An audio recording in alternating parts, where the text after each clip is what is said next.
Aslida gruppaga salom deb qo'ying.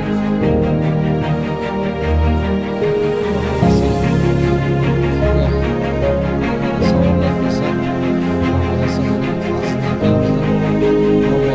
beramiz. Bemalol. Albatta Granetto degan narsasini qo'shimcha qildik, xulosa bu yildan boshlab ko'rishlaring mumkin.